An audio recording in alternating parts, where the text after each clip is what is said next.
You know? All right. Well, we're here today with the Iceman. We're here today in his house. I really appreciate you making the time for us today.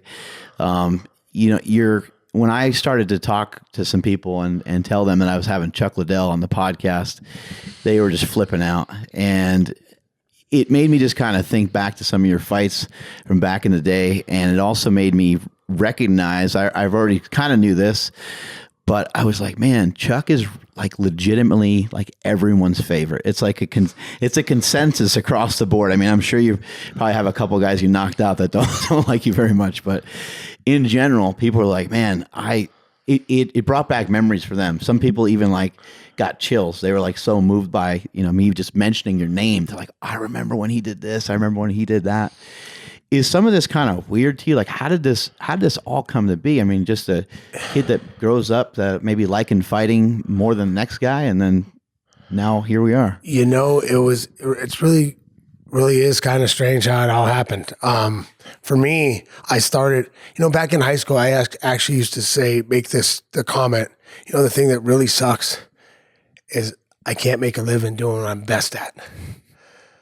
And that was street fighting. I fought all the time. I wasn't a bully. I wasn't mean. I mean, if you don't want to fight me, you didn't have to. Were you angry? I wasn't angry either. I just liked to fight. I liked the competition of it. I was doing martial arts. I'd done martial arts since I was 12, wrestled since I was 14.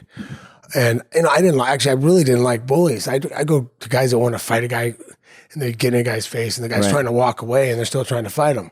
And I just step in the middle and go, hey, he doesn't want to fight you, but I will.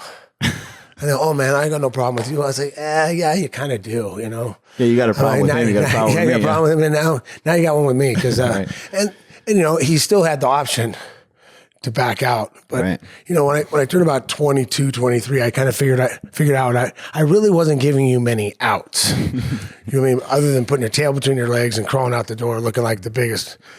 Right. Gotcha. Yeah, and so. At that point in my life, I actually started giving guys a lot more outs. It was just a little better. Just wasn't worth the hassle anymore. But back to the fighting. I was doing martial arts, and I did martial arts. What was the first martial art that you? Koi Kon Karate Do. It's my first one. I kind of got lucky with that too. We were walking down. I begged my mom to let me join martial arts. Cool. And I was watching Kung Fu Theater, and they had those demonstrations in between, like the commercials. And I was like, man, that's cool. I want to learn that, And I was like everyone else. I thought there were some magic tricks I was going to learn and turn into a complete badass. I remember those old karate magazines back in the day with the Chinese stars in it and all that stuff. Oh yeah, I had every one of those things. I had all that stuff. Nunchucks and all that shit. The Master Ninja. Remember that show, The Master? Yeah, where the guy kicks every Friday. He kicks the roof and the whole roof caves in the house. I remember that in the beginning of the show. But so I was doing the martial arts all the time. And I actually, we were walking to go, she's taking me to this school. We went by we went by a Kempo school, which is kind of interesting because I ended up in Kempo. But a Kempo school, we went by there twice and it was closed during open hours. So my mom got fresh out when I go in there. And on the way back, we just walked by there's this little dojo. I was walking back home and it was, we walked in and traditional Japanese karate dojo, and my mom liked it, and I wound up going there, and it turned out great because there was a bunch of guys. He had a bunch of tough, like blue collar, just brawlers that liked to fight. We had a group of about 40 guys that like to fight. When we get in there and we just get in and go at it. A lot of times with martial arts, what they'll teach you, they'll say, well, now that you've mastered something, now that you learned a skill, now we're going to use this for good and not, and not to beat the crap out of people. And that's still what you're looking for. You're training to get internal peace and prosperity is what we're looking for. And I don't think people recognize that with weightlifting, with weight training. That's you're training for the same thing. I think it's kind of a lost thing that I think is, I appreciate that from martial arts. I think it's cool. Yeah. And for me, that was always, and it is, I did figure out I had a hand surgery because I had a freak accident with some glass and cut my thing. I wasn't able to hit a bag for a year. And I was on edge. I mean, I got a little bit edgy that year, and I couldn't figure out why. And I finally, when I got back to being allowed to hit a bag, I'm like, hey, this is what I was missing.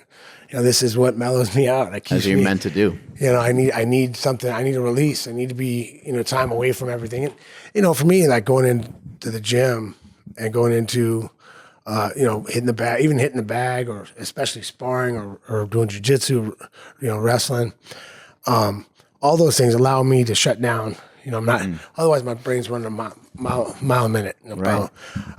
And it's going all the time, and it's a time to shut down, and just lets me just concentrate on one thing and relax, and it makes it just calms me down. What year was it when you got into some martial arts?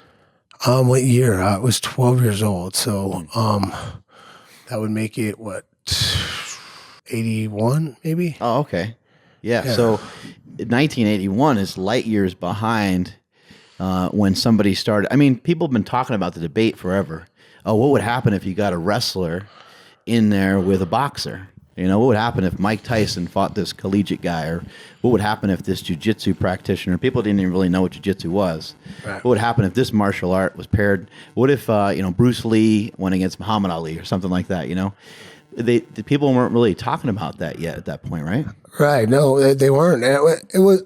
Well, they always talked about that a little bit. A little bit. But there was no place to do it. The UFC, no place to actually have the first UFC was in '93. So I mean, I had done a key jiu-jitsu in college. We actually did with throws, and we did some judo and some in my karate style. My original karate style, Koi-Kon, Karate Do. Did you happen to have really good coaches right from the beginning? Some of the people that you ran into, were they? Well, my grandpa was the first one to teach me how to fight. Really? He taught me how to street fight when I was a kid. I was really young, and then and then we had boxing gloves. Me and my brother was boxing in the backyard. Yeah, he wanted you to know how to protect yourself. Yeah, he wanted to know how to protect myself, and that's awesome. And then I went on to start doing the karate. Yeah, but I think I had a great group of guys and a great the mentality in there, and then I wasn't, but it was also my hunger to learn fighting, because we had it's a closed system. It's kind of they have that kind of where you don't go learn other styles because your style is the best. It's that old school style, like just train here. Right.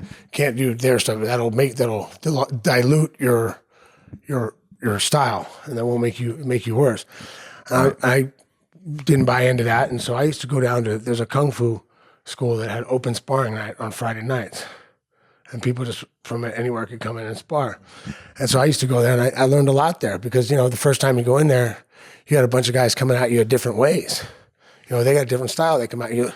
It looks different when if all you've been doing your whole life is doing the straight karate type fighting, then all of a sudden it's all the guys coming in these weird different ways. Right.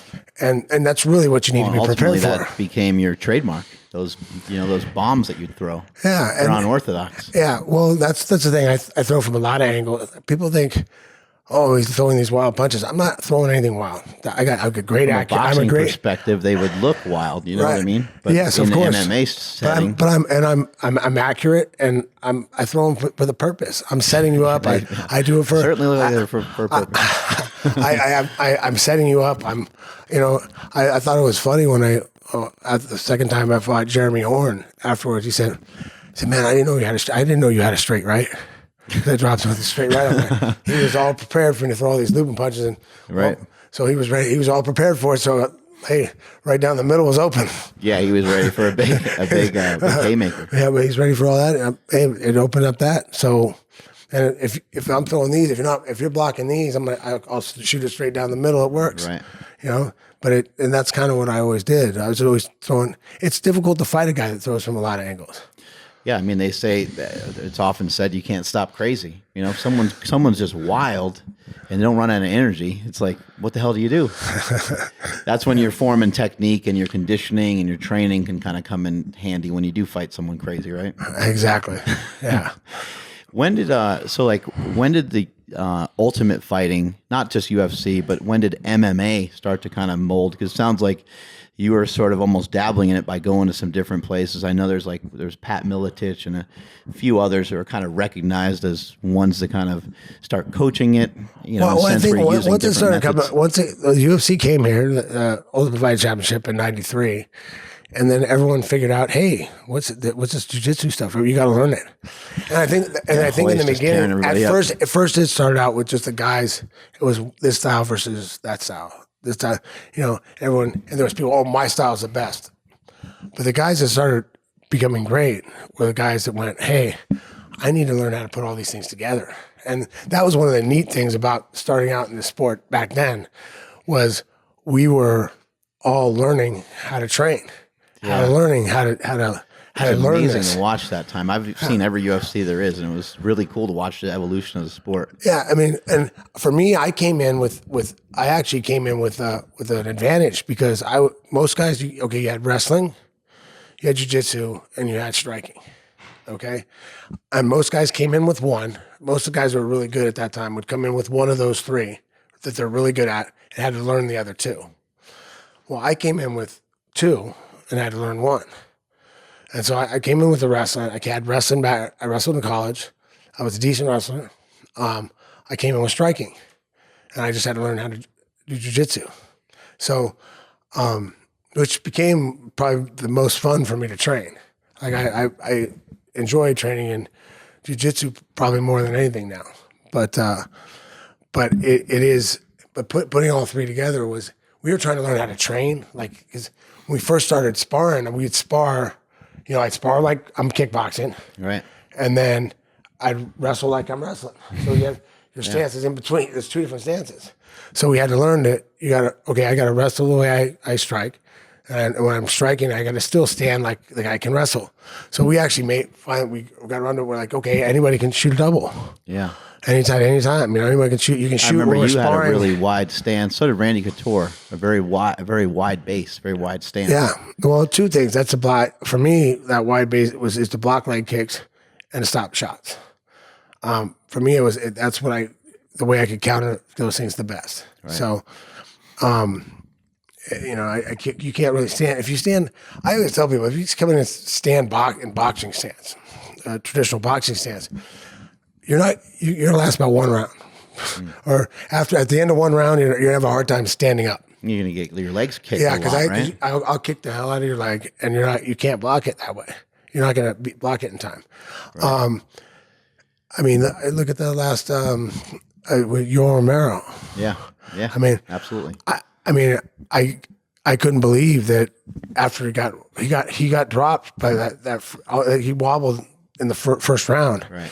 And then I was waiting for that kick to come the second round, and it never came all second round out. I found out afterwards, I guess he'd hurt his leg real bad. Yeah. That's why I wasn't throwing it, because I was going crazy. Like, you dropped him with the leg kick. I mean, how are you not just kicking that leg? If I drop someone like that, I turned into a TIE fighter. I'd put hands up high and just start kicking.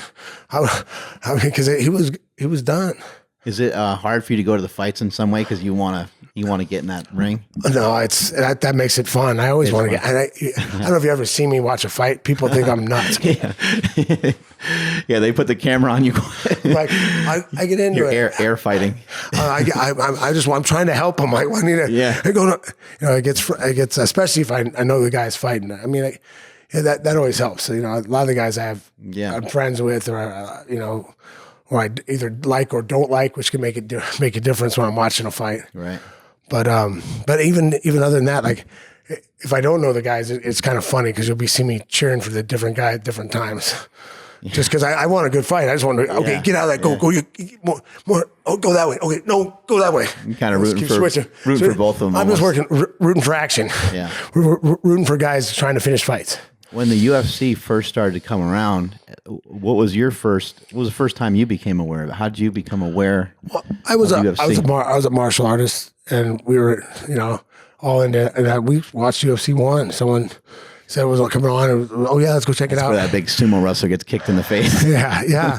But I remember one. I don't know if it was 1 or 2 when Ken Shamrock leg locked the guy. Oh, yeah. And And my buddy said, man, what was that? That's nothing. It looks like bullshit, kind of. I said, you know what? Come here. I can figure this out. Come over here. Let me see that. Okay, hold on. Oh, okay. Ow. And I barely even knew how to do it. Right. Just watching what they did. But actually, when you look back at it, though, it's like those guys back then barely knew how to do leg locks. Yeah. You know what I mean? Like, but no one knew how to counter them. I remember Tank Abbott. He used to say it's not real fighting. But he would get caught in a hold all the time. But like if I look back at those guys and the leg locks that they were using back then and that were working back then, they wouldn't work against anybody now. Yeah, because people know how to counter them. They got better. It's just, but guys like sports moved a lot. I remember when I was at Pride when I was. Randleman and Coleman were warming up the day before the fight, beasts. But they were just they just one of those guys that never really kind of learn the other side of it. They never learned the jiu-jitsu, and great guys. And I was back there, and I remember they didn't have a strategy for the fight. They're asking me, "Well, how do you think I should fight this guy?" And he was fighting Crow Cop, and I'm actually saying, I told him, I'm like, I'm a Randleman. Okay, just do me a favor when you're fighting him, all the way in or all the way out. Don't stand in that neutral zone where he can kick you. You're not going to be happy at the end of the day. So you rush all the way in or get all the way the hell away from him. One of the two. Just do that the rest of the fight. And he went in and he actually knocked him out. Yeah. He got clubbed him with that. It was just kind of, it was funny. I cornered him for that fight. But Coleman was fighting, I think he was fighting Fedor, if I remember correctly. And he was asking me how to defend a leg lock. I said, okay. I had a heel hook. I'm okay. I'll show you. Okay. Put me in the heel hook. And he looked at me like I just asked him to do, applied mathematics. I was like, how you've been in the sport? How long? How do you not know how to do a heel hook? I mean, it's like you're a wrestler. Right. You've been in the sport this long. How have you not taken the time to learn a heel hook? Because for me, I learned most of the jiu-jitsu. I had to do a crash course when we first started fighting. Yeah. So I was learning, and I learned how to defend everything. But to learn how to defend something, you have to learn how to do it. Right. So I have to understand because I need to understand what you're trying to get from me. You're right. Yeah. So I need to understand what you need to get your move to work. Right. To understand how I should get out of it and what to watch for. Even the little bit that I've done, I'm like, oh, I got you in this hold. Like, I don't even know why I got you in. If you're walking me through it, I'm like, oh shit, okay, there's an armbar. Yeah, but at the same thing, I used to get asked all the time how to stop a takedown. There's no simple answer. Like, move out of the fucking way. No, well, but there's no simple answer. I mean, it's how do you stop a single leg? Well, it depends on what they're doing. A good college wrestler is going to flow between the transition between different moves and go, they'll start here. If you counter that way, they'll go this way. Right. Then you counter that way, they'll go that way. So you have to learn what they're trying to get. What do they need? What do they want? Because if you just stop them from getting what they want, then kind of is a good way of figuring out how to counter something. Hey, you neutralize them. Yeah. So, but it was baffling to me back then. Like the guy, and those was like kind of the example. Like the guys that they did great because they're sheer beasts, and they fought hard. They're tough guys. That documentary was amazing. Smashing Machine. Yeah. That's like one of my favorites. They're just tough, mean. Yeah. And all heart. Who's all the balls. meanest guy you've been around? All heart, all balls. Is there anybody you've been around that's just flat out they're just kind of always mean, like even when they're training, like just. I haven't dealt with too many guys like that, but I know quite a few guys that are just like on and off. Right. Actually, Glover was talking about Hector Lombard because he has a reputation for sparring real hard. Yeah.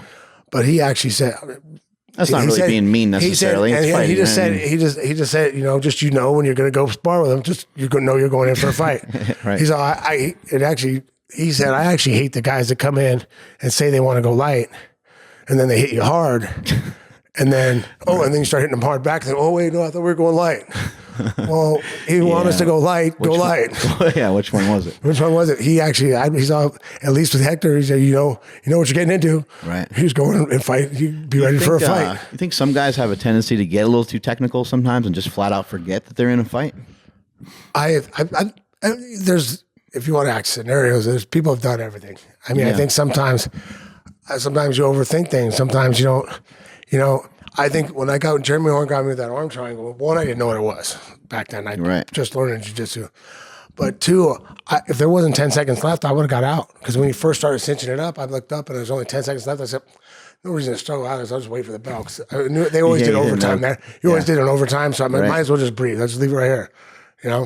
I still think I didn't go out before the bell, but that's another story. Right. Because John goes, well, you went out before the bell. Well, then why didn't you stop it before the bell? You didn't move till after the bell hit. You didn't move to stop it till after the bell. So if if you saw me out, not that it matters. I mean, I still technically, I don't think I would have been able to do the overtime, but it's still.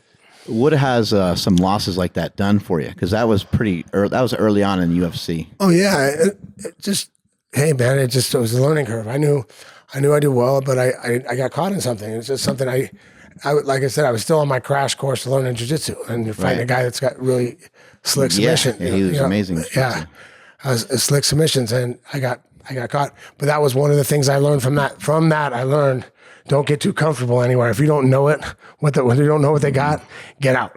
Yeah, scramble. Keep moving, scramble, and get out. Like, I've said that about getting off the bottom. One of my biggest pet peeves for guys that get taken down is that moment where they get taken down. They go, oh, taken down. Like, okay, now you let them get sat on top of you. I mean, the time to get up is right when he takes you down. Yeah, go. Now you don't stop until you get in a better position. That's what I'm always most impressed with is how quick they do that. How quick they get up off the mat. Well, that's the time. Yeah. Because once a guy gets settled on you and tight and a good jiu-jitsu guy, good control guy on top, it's a lot of work to get him off you. It's a lot of work. I mean, you need space, and you have to create space. Now you got to wait for them to kind of give you a chance to move and get some space. Right. So, or you have to spend a lot of energy to create that space. Right. When UFC came around, were you just kind of like licking your chops? You're like, oh, this is amazing. Or were you already in Pride at the time? No, UFC when UFC was going when it first started, this would be good for me. All my friends, oh, you should do that. Like. Did you already know Dana White at the time? No. Okay. He wasn't involved in it till what is it? UFC. I mean, it's 10 or something, maybe. Maybe later than that too. I don't know when he got in because he was managing me. That wasn't. I think he started managing me in '99 or 2000. Guy Wayne Harriman, a mutual friend in Vegas. Actually, Tito was being managed by Dana at the time, and Wayne told Dana, man, you got this guy. You should watch Chuck fight, man. You gotta get Chuck. You manage Chuck. So Dana started managing me. That was before that's how I think they got the idea to start to buy the Ultimate Fighting Championship. Yeah, they started. He started managing a few guys like you, and then he started getting a little bit more into it, right? And then they started to expand. I think they kind of saw that they were the things they were doing wrong, and thought they could make a big sport out of it. Right. The first UFC fight that you were involved in, is that the one that was like it was like supposed to happen in like Wisconsin, and then it got canceled? No, that was not one. Mine was UFC 17. My last was the first one. Was the first one? Who'd you fight? Noe Hernandez. What was that experience like? Oh, it was interesting. So I'll back up because you were asking about how I got into the UFC. So we talked about it for a long time about, oh man, I should be in this. And you heard all the stories from people about, my buddy went to the tryouts, but he's hurting people too bad, so he didn't get in. And like, oh really? But he's too tough. But there was for everyone always talked about these tryouts. Right. And there was no tryouts back then. It was all BS. And I actually, my buddy Lorenzo Neal was always on me. So the football player? Yeah, football player. His buddy of mine. He wrestled. And I love Lorenzo Neal. A fighter. And he'd be like, man, you should fight in the UFC. I'll sponsor you. You gotta. How do we get you in there? Because you'd be crazy. It'd be great. And he's so always trying to get me in there. And he actually wound up. It's funny. He came out and helped me spar one time. I'll tell that story later. But Lorenzo Neal, Hall of Fame football player. If he's not in the Hall of Fame, he needs to be. Yeah, for sure. He's amazing. He's one of the best fullbacks of all time. Absolutely. But so we've been talking about trying to get in, trying to do that for forever. And then when I finally got a shot. Like I was asked, well, should I get back to? I'll start. I don't know. You say a lot of these people don't know my history, so why don't we go all the way back and I'll walk you through from how I got into kickboxing and how that kind of stay on the mic there a little bit. Oh, sorry. I'll walk back all the way back to how I got into kickboxing, go through how I got into MMA, and that'll lead right into where that story my first experience in the UFC. So Alfie Alcaraz, a friend of mine, wrestled in college with me. And while he was wrestling in college, he wanted to learn how to kick. He had boxed a little bit when he was younger. Wanted to learn how to kick, so I was showing him kicks all the time at wrestling practice.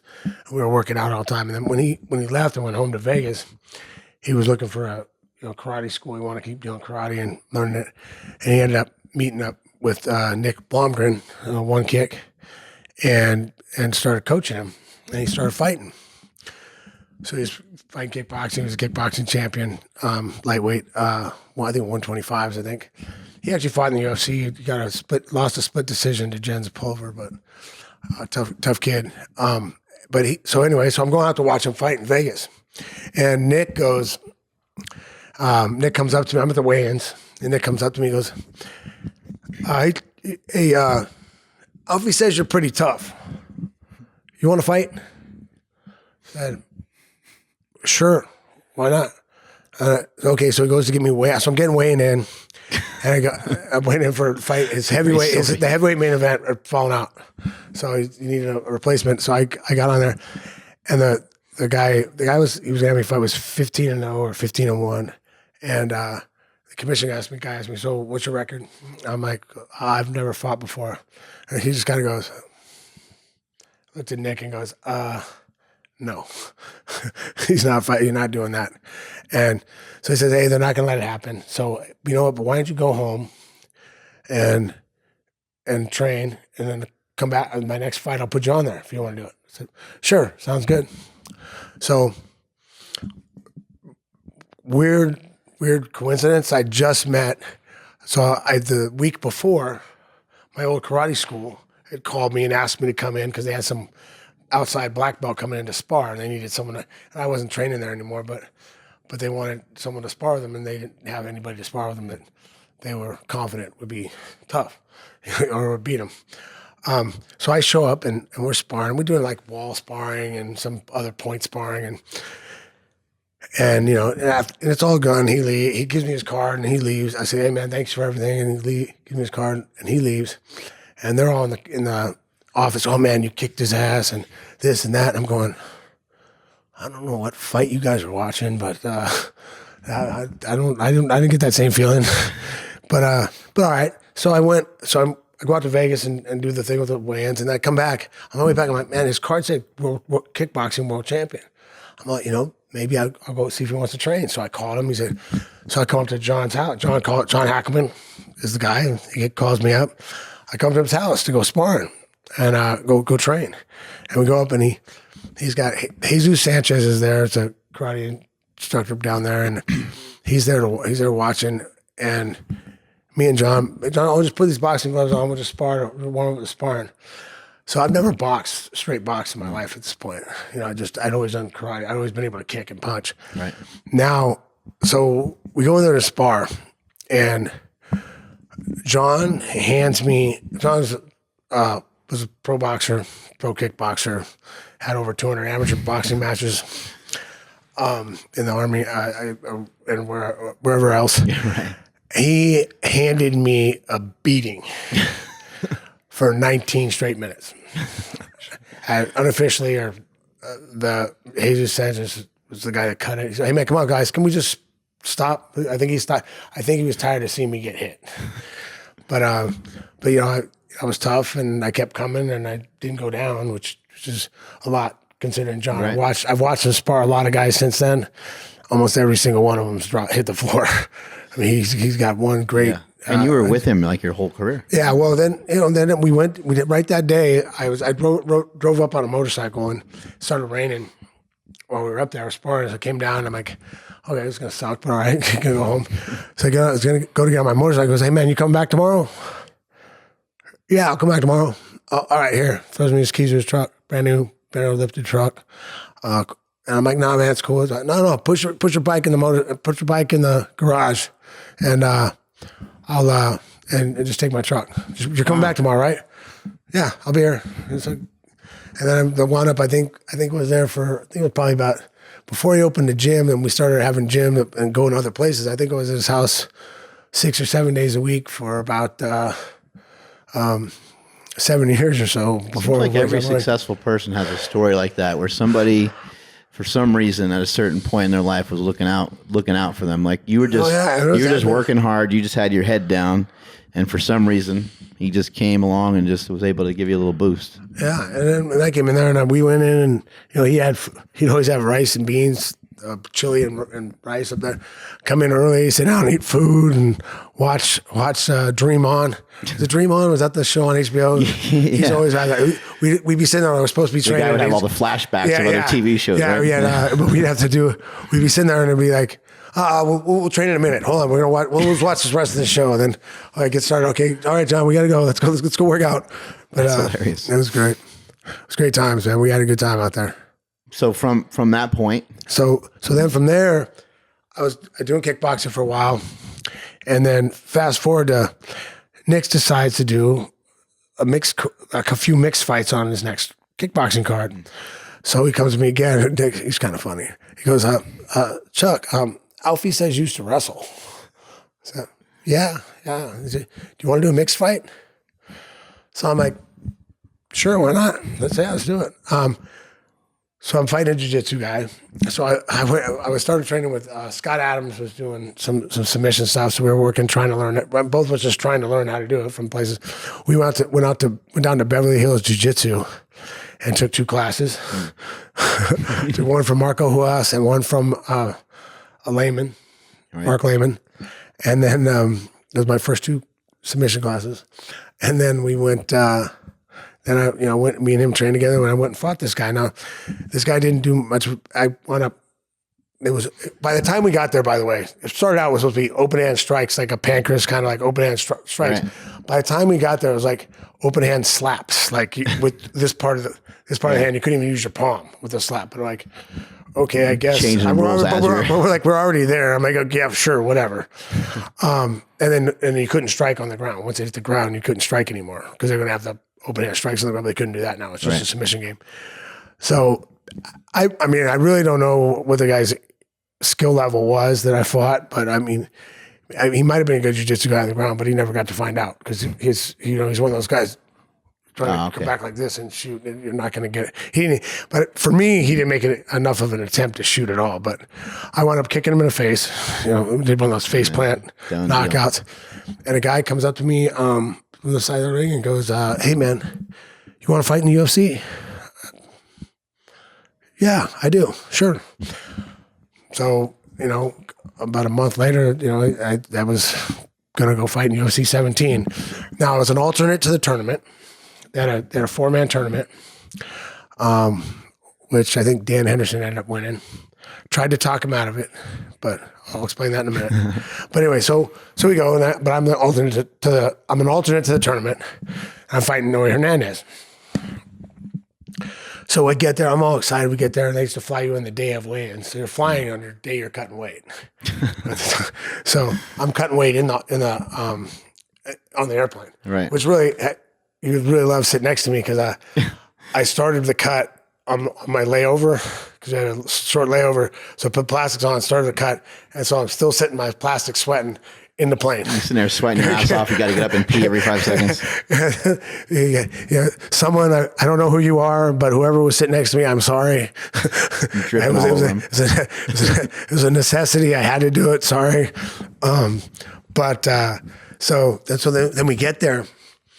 And I get in, I'm thinking I hit the big time. It's a big show. And I was getting $1,000 per show. But if I got into the tournament, they said, I think the number they gave me was 5 out of the last 7 alternates were used. So if I got in the show, It was a 10 grand for second. Like if I got in, I get at least another 10 grand. Yeah. If not, if I won, then I get 20. So which would have, for me at that point, would have been a lot of money. Like, holy shit. Yeah. Yeah. And so, but I get in there and we're going in the weigh-ins and the guy, I go in and it is the bathroom scale they're using. I was like, I'm from wrestling. It's a bathroom scale. You know, the ones with a little, not like a digital bathroom scale. Yeah, I got you. A bathroom scale with the little bumpy thing. And I'm like, I go get on and make weight. And they go, Noe was 2 pounds over. Is that okay? And I just looked at him like, on that scale? Yeah, I'm a wrestler, bro. That's on that scale. I could get him back on. I'll show him how to be on weight. And lean to the side a little bit. Yeah. Oh, yeah. I've had a few of those. Yeah. Plenty of them. I'm like, okay. But funny because I made that comment, right? So I didn't know that I was known as a kickboxer. John Peretti was the matchmaker back then. And he actually came in the back before the fight and said, "Hey man, if you want to come back, you better keep this fight on your feet." I'm like, because he found out I was a wrestler and I was fighting a boxer. They wanted a striking fight. Another thing too, the kid, the only research I had on the kid was he had a good overhand right. I was so mad at myself. He hit me with it the first 10 seconds of the fight. I was like, motherfucker. Oh, sorry, but that's fine. But I was like, did I really? I knew that was coming. I was, but it probably helped me a little bit too because I heard his comment. He had 2 10-second knockouts before, and so, but it didn't faze me at all. But it just blew up my eye a little bit, not even a little bit. I had a huge knot, but yeah. But then I went on, and I won that fight, and I went back into Dan was back there and he got hit real hard with leg kicks in the first round of the fight, first round of the tournament. And so I'm sitting there and he asked me, "Hey man, you kickboxing? What is this okay? What should I do?" I'm like, I really think you should probably pull out and it's probably safer if you just does not look good. It just not like, yeah, no, I wouldn't do it. I wouldn't do that, Dan. I mean, it's just not safe. I mean, you could really get hurt. Not a smart move. You just probably come back another day. But it didn't work. So he went back in and he won. He's tough, man. He was unbelievable. Yeah. He, he's just tough, man. He was such a good wrestler. Because that's no fun to start a fight like that with a hurt leg like that. That's no fun. Yeah. Yeah. It looks brutal. So what was your evolution to end up in Pride fighting and fighting in Japan? Well, actually, what happened was for me being in Pride was I was a UFC and I had my contract was coming up with UFC. So I was kind of, after that fight with Randleman was my next, I'm going to negotiate my next contract. Well, what happened is I knocked him out in a minute 18. And Pride needed somebody right then, and they were negotiating. Was a son of a bitch, man. He could come flying out of the gate right away. So it's amazing you were able to catch him so quick. Yeah, and it was. I caught him. It was one of those things. Like I worked on some stuff, and I knew a little bit about his wrestling. I knew his jiu-jitsu game, and I really wasn't that worried because I thought, a lot of the stuff that I do would throw him off, and I'd be able to get out. Right. If he did take me down, but. That was the one thing that for me, being a heavy hitter, having heavy hands, and you get someone worried about getting punched, they take that shot from a little bit further back. If me and him wrestled, we wrestled the same time in college. Yeah. I mean, he was national champ and I was about 50-50. I'd win some, lose some. So it was one of those things, like if we wrestled a wrestling match, you'd beat me. You'd take me down, no problem. But when you give me that extra space, and a cage and different things to use against him. Right. It was easy to. What was the biggest difference going from UFC to Pride? I know the ring is different. Some of the rules are a little different. The ring's different. The rules didn't bother me much, but different rules didn't bother me much. And I was comfortable with the ring too because I kickboxed for 5 years. I fought in a ring a bunch of times. Was the pace similar? I actually don't. For me, it was kind of like I was in a. I doubled the most I've been paid the first time I went to Pride, but they doubled what I made to fight Randleman. Gotcha. But then during that time, it was an interesting negotiation because it was a 3-way negotiation between the UFC, my lawyer, and Pride, because we were doing a deal with them, but the UFC was allowing me to fight there, but they're bringing me. I was coming back win, lose, or draw. So, but I had a 2-tiered contract. My contract depended on if I won over there. If I won over there, I had this road. Right. Like if I lost over there, my fight deal was over here. So it was very important for me to win that fight. But that was the start of like. I mean, I went over there and I knocked out. I got 2 great knockouts in 3 weeks, and made more money in 1 month than I'd made in my whole career. Wow.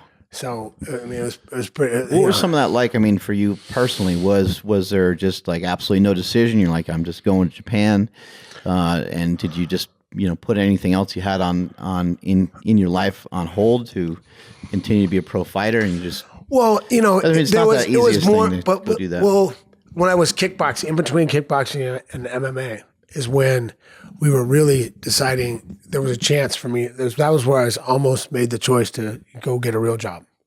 I mean, I had a degree in accounting. I was getting a lot of pressure from my grandma to get a real job.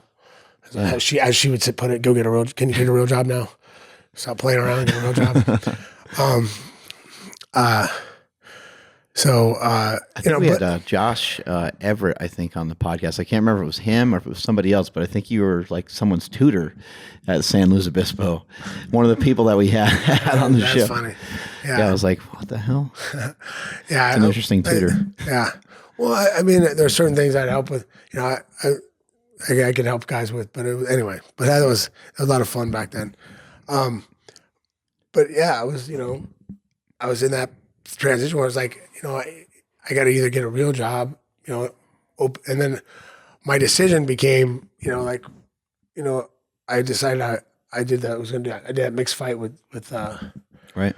With that was a huge turning point. With one kick, and then we're talking about maybe getting UFC, and then I decided, you know what, I'm gonna open a gym. Me and Scott Adams opened a gym, and I'd have a couple. I was bartending, working. So when I first started fighting, I was teaching every kickboxing class in our school. Right. I was training full time, and I was working 4 nights a week at the bar. Wow. So, but did you ever stop and think, shit, this is a lot? Maybe, and as that was kind of, you were maybe thinking of getting like a more real job, or no? That was after I decided to go for fighting, and I was done. Right. I was going to open the school and go for fighting. But the thing is, my dream when I was a kid, like I'd sit there and no matter what I was doing, I used to doodle like gym, like make the gym I was going to make, and at some point and be teaching karate. I always wanted to be a martial arts instructor, so. But it was always not. It was that's not a real job. You got to get a real job. Like for me. Did you always want to be a fighter as a kid, or you just didn't maybe even realize that was a thing? I didn't think it was a thing. I thought like I said earlier, I thought, man, it would be great if that was a way to make a living, but it's not one to make one. So yeah. It'd be super cool if one day you could have a license plate that says UFC champion on it. Right. That would be awesome.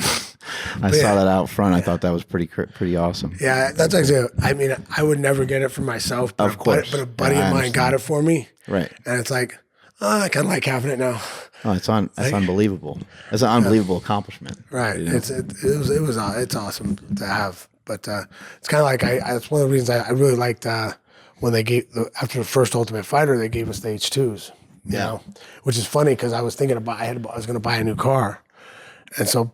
But Dana didn't want to give away that he was giving it to us. But he was talking to my friends, going, "Hey man, don't let him buy a car. Just don't let him buy a car," because we were getting one, but he didn't want to give up the secret that we're getting one in a couple months. What's the biggest difference the way the guys come up now? Like you were kickboxing, okay, and you're bartending, and you're doing all stuff. Well, there's still a lot of guys doing that. This sport hasn't gotten there yet where you don't have to. There's still a lot of guys got full-time jobs and going out there and fighting and training and doing that stuff. That's a sacrifice a lot of guys got. If you want to take a shot, most guys have to make that sacrifice.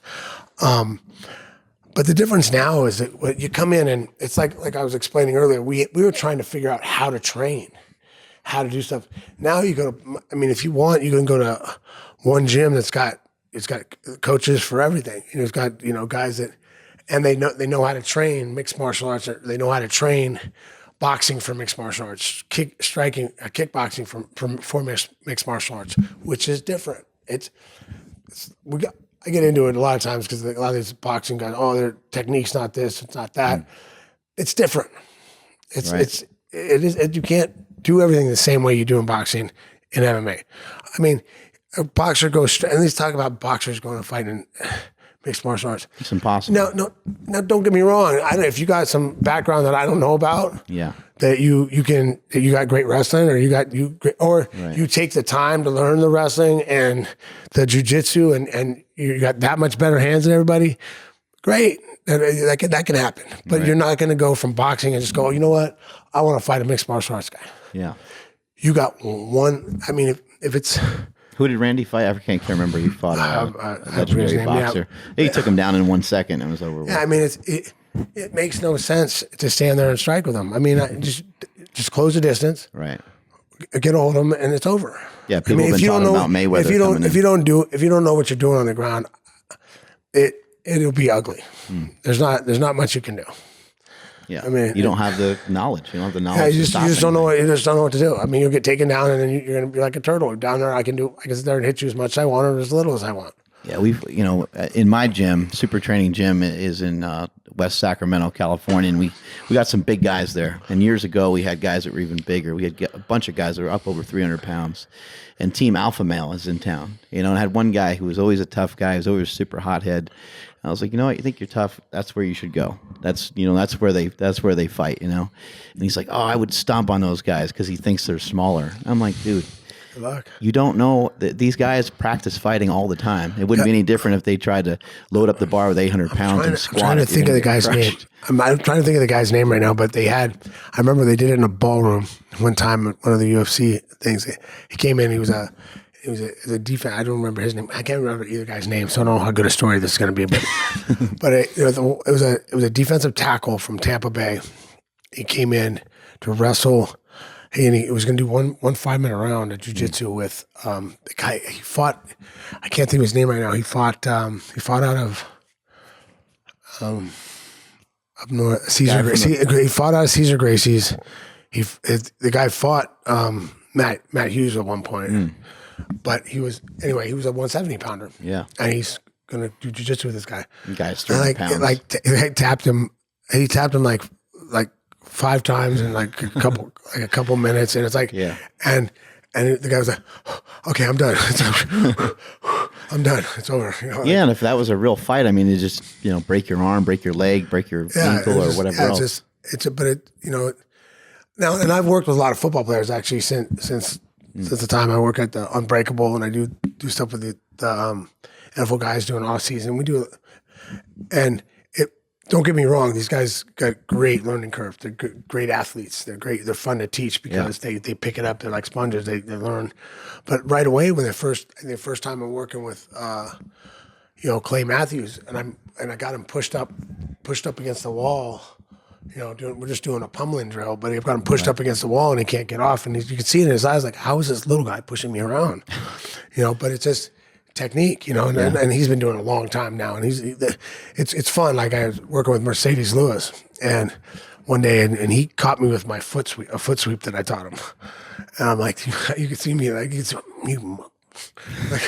but it's like everyone's like, we're like, I was mad. I'm like, why am I mad? I taught it to him. I mean, he did an awesome job at it. It's like, but they have that good learning curve. We got these big athletes. And, Mercedes is a big boy, man. Yeah.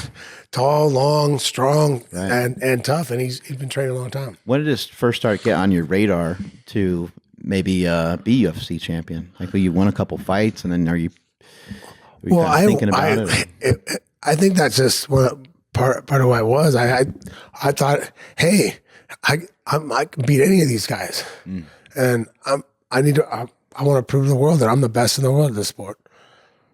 You think at that time you were a little ignorant, or you were just confident in your skill? I was just confident. I mean, I thought I could beat anybody. I thought you give me a chance, I had a shot at beating anybody, and I did. I mean, I thought there was anybody I could beat anybody at my weight for sure. And I thought I had a shot at anybody at heavyweight too. What was that like when you first won that belt? Did it put more pressure on you? I don't think I could have put any more pressure on me to succeed than I already had. I mean, having the belt didn't matter. Every time I fought anybody for anything, I was that bad. I mean, I'm ultra competitive. I have a hard time losing at anything. Yeah. But you know, as I've gotten older, I've gotten to accept that there's certain things I'm not really good at. Right. Or that I don't practice enough to be really good at, and you're not gonna be able to be competitive. But anything that I work at and I work on, I don't like to lose. Or anything that I should be competitive at, losing is not an option. Yeah. What would you like to see the UFC do with some of the fighters? You know, you being a retired fighter, at least for now, I think. You being semi for the most part, maybe retired. I've been retired for about 8 years, so yeah. But someone might tease me back out. If he keeps. Who are you talking about? This guy? We know. If Tito, man, like I said, what sparked that? I think it all started with that. We did a charity event, and they had asked us if we'd square off because we were both happened to be at the square off. And I said, and I'm like, cool. Okay, yeah, whatever. Yeah. That's cool. And I said, hey man, let me get one on my camera. And I'm going to post it and just goof around. And for the media, and so I put one of us squaring off, and all I put on it was why not. And it's a big thing, but then he went up and started making some comments about me needing money and that he'd loan it to me if I wanted to. And I went back and I replied to his comment and basically saying, telling people, yeah, see, because all you guys that tell me he's changed. It was kind of more towards his friends that told me he's changed. He's not the same guy anymore. Yeah. And I kind of I just went back after him. And at the end, I threw in, and by the way, I'm in Huntington right now. Where the hell's my money? And so, it was funny. It made me laugh. But he actually came back and apologized. He actually apologized, and it seemed like he meant it. With that. He said, I got a little hot-headed about it, but you can tell. So people started going back and forth and talking about me fighting him, and then he said I saw an interview where he said he'd beat me now, but he's retired and he's not fighting anymore. Right. And I was seeing that, and so then when people asked me about fighting, I said, are you fighting again? And I was kind of like, yeah, if Tito, Tito won't fight me, so that's the one that makes the most sense. And I'd love to fight him if he would, but he'll never do it. So I don't know who I'd fight if I came back. Because people ask the what if question, who would you want to fight if you came back? And so I just because of all that little stuff that happened, I'd always throw his name out there saying, right. If he'd come back, I'd fight because I would. I mean, I got his number. He's had no shot at beating me. It'll be ugly, but and I think maybe, but now maybe I think maybe he needs the money. I don't know. He says he's doing a favor for me if I need it because if I need the money to do it. But I'm guessing the only reason he would fight me is because he needs the money. He's always liked to talk trash about you, right? Yeah. Well, he's had a history of talking trash about for no apparent reason. I think he was fighting Vitor Belfort back in the day, and he was in San Diego doing an interview. I don't know, it was a phone interview or whatever, but he did an interview, and he said, I don't date white trash bitches like Chuck. On a radio interview, and my friends, Lorenzo and Kasim, both played for the Chargers, and they lived down there, and they're like, hey, told me what he said, and I'm like, okay.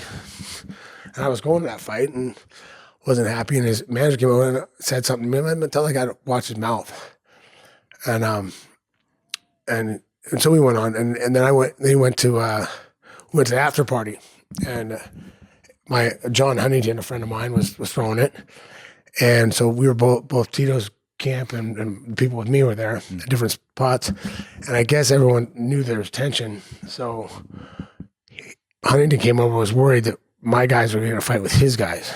Oh, I got you. So he's like, man, you need to squash this with Tito. And I'm like, oh, okay. And somehow the conversation was brokered by Vin Diesel, of all people. But he came over and was like, in part, somehow he was brokering the conversation. So, but I don't know what happened with that. I don't know how that happened, but he's a cool guy. I like him, so all good. Cool. And then, so I got in Tito's face and I said, hey, look, first off, it's my girlfriend. I apologize. Secondly, you ever talk about my family or friends on a radio interview again, I'll come to your house and beat you in your fucking living room. And he's like, oh, I'm so sorry. I wasn't talking about her. I was talking about, Julia Lewis. First off, because I was in Star Magazine at stating, because I think I saw it on a show in New York. And so when she, and then she came to a fight and she was like, oh, I'm with Chuck, Right. like she's rooting for me. Well, that's because she met me. She probably didn't know who to say. They were asking her and, okay, I know him. I met him, so I'll go for him. But anyway, and I knew her. She's nice. She's sweet. But I'm like, by the way, Tito, she's not a white trash girl. She plays them on TV. Right. She plays them in movies. She's an actress. Yeah. But so I got to say, and it's funny because he knows me. He's not, and to me, he's not a fighter. Like, he's not a fighter. There's different, there's a lot of, and I was surprised actually to find out over the years, there's a lot of really talented fighters that aren't really street fighters. They haven't been in a couple guys have been in one or two street fights their whole life. They've just learned the skill and the art of MMA. And they got heart. They're good fighters. There's nothing wrong with them. I'm sure they just never ran into that problem or never grew up that way. You they working grew at up the that bar, way. you've probably been in a couple. I've been in quite a few. People always ask, how many fights do you think you've been in? I couldn't tell you. Yeah. Growing up, we fought all the time. I mean, it was a different time. My oldest brother, he was real reckless. He's passed on. He had drug addiction problems and stuff like that. But he, probably growing up, I would say he must have been in at least 50 or 60 fights. I mean, he just fought he would fight with people all the time. The littlest thing. I laughed. It's a story. It's actually in my book if you want to read it, but I won't get into the whole story. What's the name of the book? Iceman, My Fighting Life. There we go. But if you, there's a fight in there, and these guys were really talking shit to me and my friends.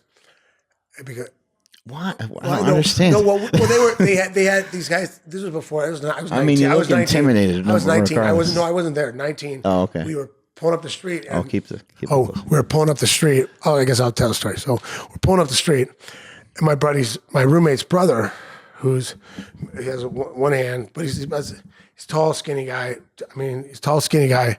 Played soccer at Pauley, but he's there, and these five guys around him, and a bunch of other guys too.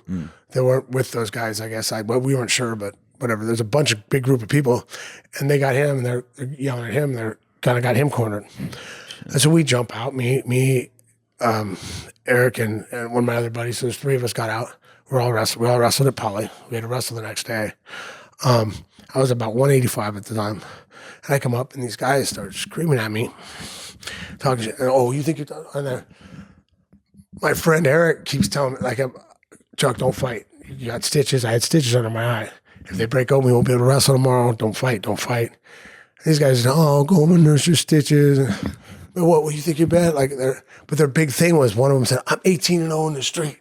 One other guy was telling me I'm 23-0 in the street, and I'm thinking to myself, like, was that last month? Or, I mean, you're trying to impress me, right? Right. But, I did more like than the that. Diaz brothers, huh? I fought more than that in the summer. When I growing up when I was, because I was back still, I was 18, 19, 17, 16. We used to fight in Isla Vista all the time. Because, high school kids and the college kids think they were college kids, try to pick on us or think they could beat us up. Bad choice. But it was a lot of fun. And so it ended up, the whole thing ended up, they didn't give me a choice really. My buddy had talked me into sucking it up. I was fuming because they just wouldn't shut up. I'm like, oh, please let me hit these guys. And but I'm like, all right, let's go, Greg, let's go. Let's get out of here. They've, after been insulting me all the time. And they go, oh no, he's got to stay. Thank you. Oh, thank you. we're not going anywhere without him. So and he stepped in my face. Well, what are you gonna, I'm like, dude, I backed up. I said, don't step to me again. He stepped in again. I dropped him with the elbow, out cold. His big buddy, the 23-0 guy, was probably about, I'm 245, 23-0 in the street, ripped his shirt off, started flexing and running at me. I'm like, dude, did you really rip your shirt off and start flexing? I hit him with a front kick, dropped him down, went for an axe kick, just missed his face. And he said, just go, man, just get out of here. Oh, okay, see you guys later. Bye. So we left. Funny part of that story was, so I wrote my book, and I'm doing a signing in San Luis Obispo. Guy comes up, he's like, hey, man, could you sign this on this page? And the story's in there. And he goes, that was me, man. I'm sorry, man. I was a real asshole back then. I said, he waited 3 hours in line with him and with his girlfriend. That's crazy.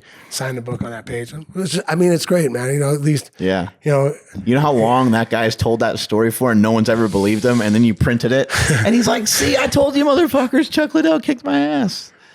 That was actually pretty cool. And he came up and apologized. I did everything I could to walk away. I mean, I was like, dude, come on. I'm like, are you really gonna do this that much? And just let us go, man. Just come on. You ever end up on a losing end of one of those street fights? No. I mean, the worst I ever had. They get scrappy, you know. You can get the worst I ever had. I came out because a couple of my buddies were getting beat up by about 20 guys. Came out, started hitting people, and then there was a big guy coming. He took a swing at me. I ducked him and put him rear naked and just jumped on his back. And then a guy came and kicked me right in the face. Yeah, it's tough because that's the thing. I never used to do that, but I just started getting into like doing submission stuff. And it's still way back when I was still wrestling in college. But I was just started doing. People were doing some chokes. I was trying this choke, you know. And I went back to street fighting after that. I won't wrestle anybody. I always just strike because I like being out. I use it. I might throw someone around and move them around to get a kick in or whatever. Cleaner, yeah. But but the cops just happened to come right then, so I just got up. I got kicked in the face. I went like this, got up and took off. I got black eyes from. That's probably the worst I've ever had in a street fight. What was it like walking away from UFC? You know, at the end, after all the fights, all the ups and downs. I think one thing that people really love about you is you have avenged or at least come back and fought anyone who's ever beat you. You at least tried, yeah. And in most cases, I think maybe except for Rampage, yeah. Possibly, right? I think you avenged all your losses, and I think that's what people really have admired about you. So how hard was it to ever step away from it? Well, I mean, that part wasn't, I mean, obviously I always wanted to get some of those back, especially the later ones. But, you know, it is something I've talked about a lot recently because I've talked to other athletes and it's a common problem. And I was actually talking to a company that was working on doing stuff with just people retired from jobs. Same kind of thing. Is transitioning into their next phase of their life and doing things. The hardest thing to understand for people to understand is that I've had something coming up my whole life, the next week, the next month.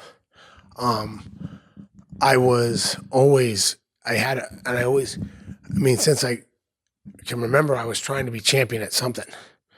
You know, like, you know, wrestling, and then, you know, when that was done, I was kickboxing. I wanted to be the world champion. I would be the best kickboxer in the world. That was always up here. That's the main goal. Everything was a subsidiary to that. Right. That was my main goal. And then I started fighting UFC. I wanted to be a UFC champ. I want to be the best in the world. That's everything else. And it's a drive. It's a focus. It's a focus for you that you. When all of a sudden, for the first time in your life, you wake up and there's nothing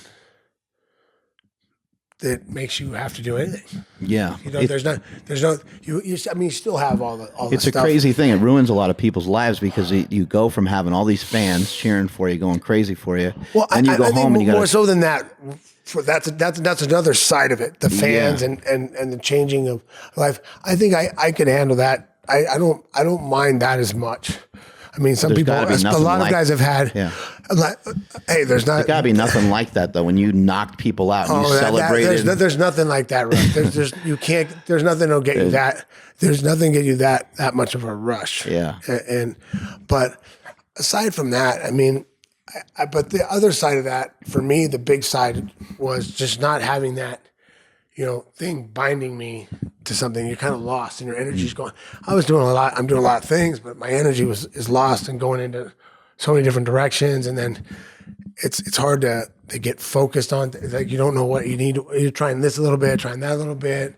Do you have to work out? You're not. It's like before it was like even when I was off, I was still working out. I always used to say, I take off a couple months after a fight, before that. But taking off for me meant I was doing a strength phase in my lifting, right. And I was working out 5 days a week at the gym, but it wasn't concentrated on me. I was concentrating on helping somebody else get ready for a fight. So that meant that was what I meant by taking a couple months off. Right. It wasn't like I was sitting on the beach drinking cocktails. We'd take about a week of that after the fight. It's interesting as you try to transition though into different aspects of your life. Powerlifting. No one's ever given a shit about powerlifting. So the sport, unfortunately, never really has grown to where I think it should. But you kind of end up with a similar scenario where when you retire from anything, whether it be a hobby or something that you love, and you pour your heart and soul into it, and then you try to move into something else, you're like, if you're trying to be the best dad in the world, which is a very admirable thing, then all you really get is a slam door in your face from your teenager whenever that time comes that your kid becomes a teenager. So you don't get your hand raised. You don't get, I think about people talk about greatness all the time. They talk about wanting to be great, and they talk about these desires they have to be the best at these certain things. And there's some people that just will never get the credit for being great, but meanwhile they were great. It's just a society hasn't deemed them to be great. They don't have a social media like your grandfather teaching them how to fight. It's interesting you say that because I've always said he's the best guy you ever met. I'm a big fan of greatness, right? Whatever it is, and I don't care if you're the best doctor, the best, your best gardener, the best. I'm a big fan of people that are really good at what they do, and they all have a lot of similarities.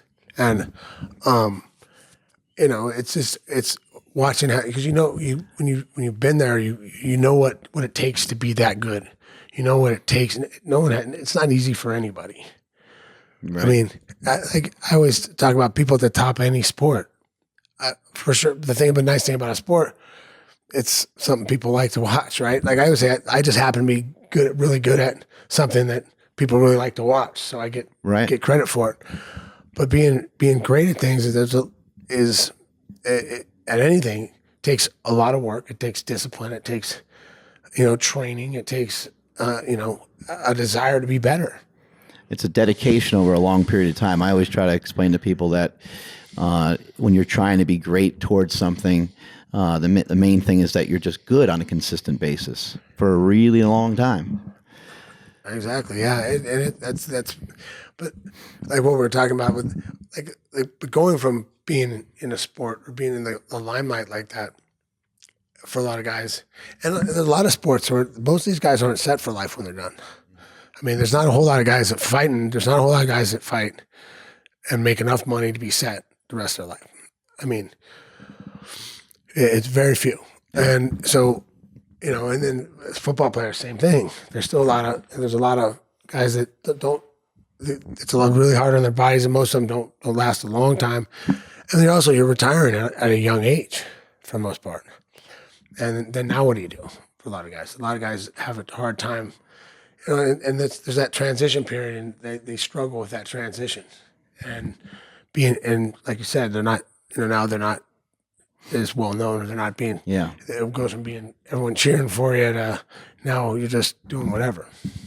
That's a big thing with professional wrestling, which I did for several years. A lot of the wrestlers, when they get done, they have all these fans screaming for them, and it's hard for them to go home and to kind of have, hey, I got to take out the garbage, or I got to do the dishes, or it's kind of that normal home domestic life gets to be a little weird because everyone else is putting you up on a pedestal. Hey, Chuck, how's it going? Can I get you something? Can I buy you something? That's the other thing that's different for me. I'm not used to, like for me, like when we were training, I was training too, that you're training for fights.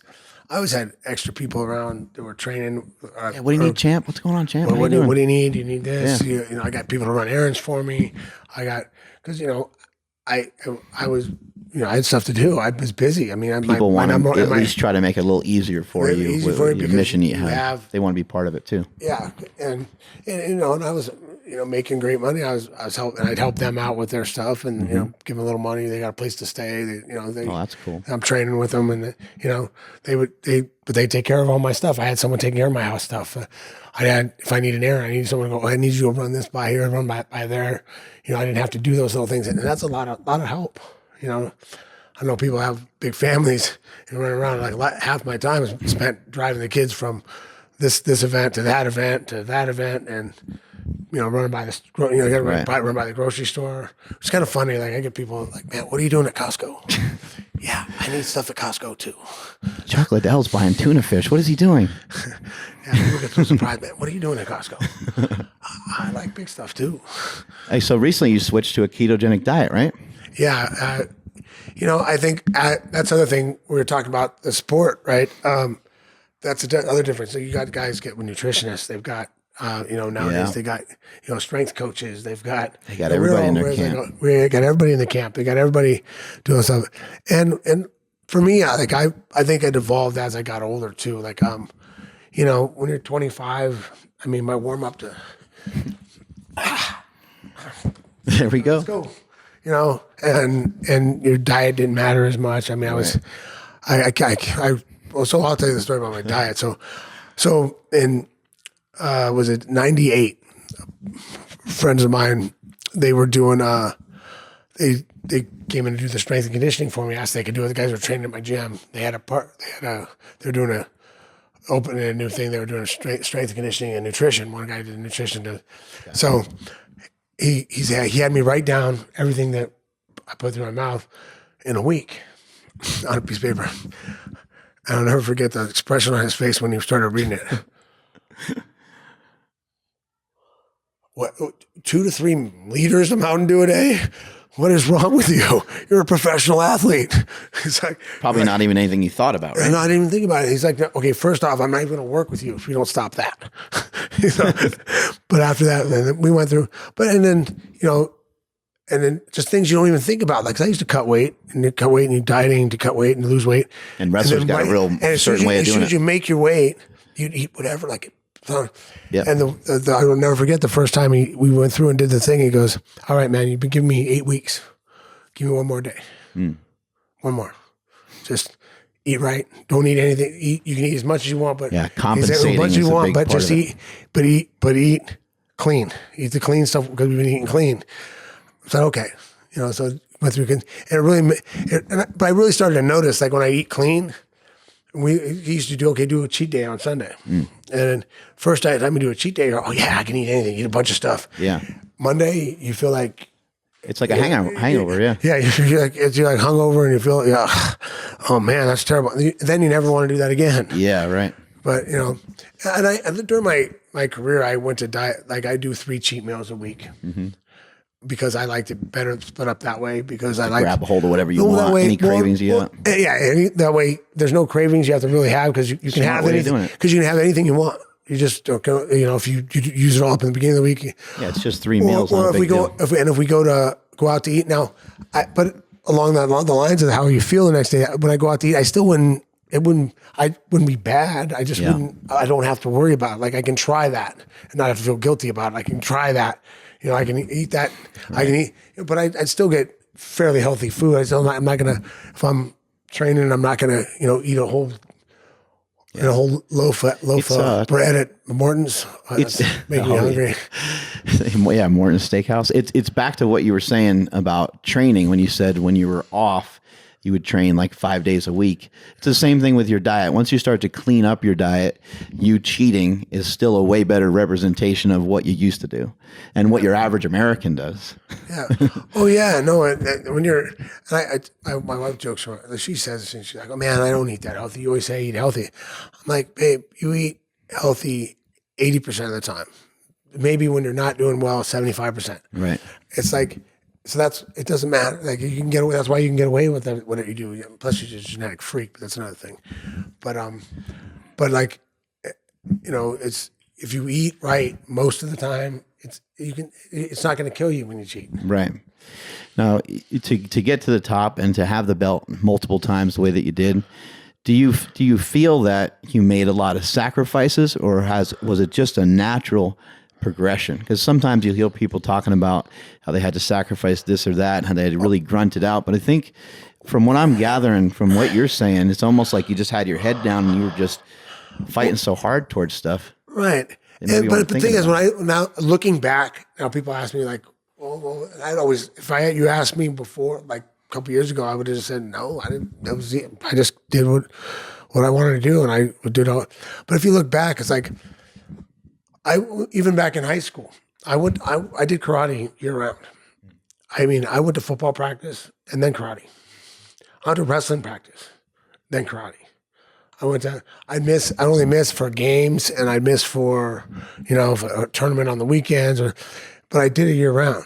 And, I passed on a lot of things, not just because I didn't want to get behind wrestling, or I didn't want to get behind, get training for this or training for that. And I think all that paid off. That's part of what made me who I was. Is I always thought I can't miss this for that. Yeah, it was all choices, and it was all stuff that you wanted to do. Right. It was all choices. It was all I wanted. I had this drive to get to here, and whatever choice I needed to make to get there was okay. It's like whatever sacrifice I had to make. Okay, I can do that. I can do that. So, I mean, were there sacrifices? Yeah, there's a lot of things I passed on, but I think they're all worth it. And there was no question. It was not like, man, I can't believe I can't do this or I can't do that. It was just kind of like, oh, I can't do that right now. I can't do this right now. Yeah. Anyway, my man, I've taken up enough of your time. It was a real honor to have you on the show. I appreciate you letting us come into your house. This is an amazing opportunity. I've always been a huge fan of yours. I've watched your whole career. I think I've seen every single fight, except for maybe a couple of those street fights you got into. So thank you so much. I really appreciate it. Well, thanks for having me. Anything coming up that you want to just plug before we get out of here? Just follow me on any of the social media. At Chuck Liddell is pretty much all of mine, I think. He's the guy with the mohawk that looks like he could kick your head off, and he can actually kick your head off. So don't talk shit to him. All right, man. Thank you. Nice. Appreciate it. Thank you so much.